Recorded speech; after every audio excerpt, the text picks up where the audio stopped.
Americans waking up en masse to the authoritarianism of their own government and realizing that communism might not be the bad guy they were told it was, that's the collective consciousness the powers that be are really afraid of. And that is one big misconception of communism, is that it would result in an authoritarian or totalitarian type government or regime. Authoritarianism wants strict political control and they want to suppress their opposition, while totalitarianism wants complete control over every aspect of public and private life. Neither one of those things aligns with communist ideals. But the United States propaganda machine has spent a lot of money aimed at convincing Americans to associate communism with failed systems like the Soviet Union or Maoist China.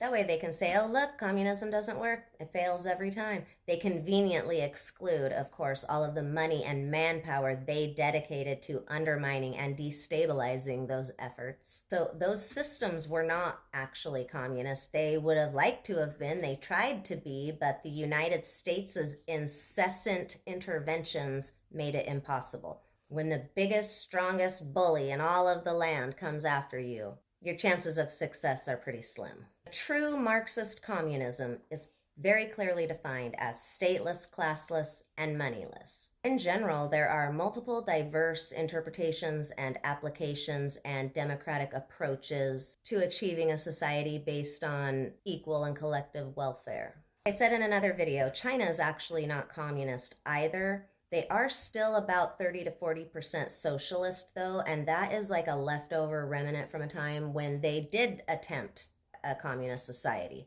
And it's also the reason for their highly advanced infrastructure and technology and high standard of education, and the reason that their citizens have all their needs met and homelessness is not like a thing there. Capitalism hoards wealth and power in the hands of a few wealthy elites, and that goes hand in hand with authoritarianism and totalitarianism.